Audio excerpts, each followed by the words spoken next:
അവൾ അയാൾക്ക് ഒരുപാട് മെസ്സേജ് ചെയ്തു. പക്ഷെ അവളുടെ ഒരു മെസ്സേജിന് പോലും അയാൾ റിപ്ലൈ കൊടുത്തില്ല.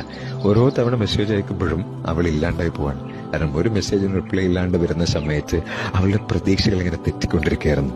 പക്ഷെ അവൾ മെസ്സേജ് അയക്കുന്നത് നിർത്തിയില്ല, എഴുതിക്കൊണ്ടേയിരുന്നു. പക്ഷെ ചെറിയ മാറ്റമുണ്ട് കേട്ടോ. എഴുതുന്ന മെസ്സേജുകളൊന്നും അവള് അയച്ചില്ല.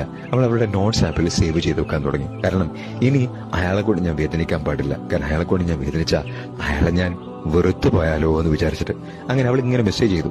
അയാൾ എപ്പോഴും തിരിച്ചു വരുന്ന സമയത്ത് അയാൾക്ക് കാണിച്ചു കൊടുക്കാലോ എന്ന് വിചാരിച്ച്.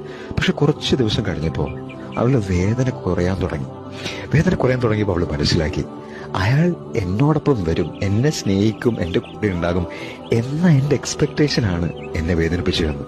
പതിയെ പതിയെ അവളുടെ ശക്തി കൂടാൻ തുടങ്ങി. അങ്ങനെ ഒരു ദിവസം അവൾ തീരുമാനിക്കുകയാണ്, ആ മെസ്സേജുകൾ മുഴുവൻ ഡിലീറ്റ് ചെയ്താലോ എന്ന്. ഒറ്റയടിക്ക് അങ്ങ് ഡിലീറ്റ് ചെയ്തു. ദ വെരി നെക്സ്റ്റ് ഡേ ഇയാൾ തിരിച്ചു വിളിക്കുകയാണ്, നിന്റെ ചിന്തകളാണ് എന്റെ മനസ്സിൽ മുഴുവനെന്ന്. പക്ഷെ അവിടെ ഒരു പുഞ്ചിരിയോടെ തിരിച്ചു പറഞ്ഞു, thank you for letting me know my real love. എന്റെ ഏറ്റവും മനോഹരമായ പ്രണയത്തെ തിരിച്ചറിയിപ്പിച്ച നിനക്ക് നന്ദി.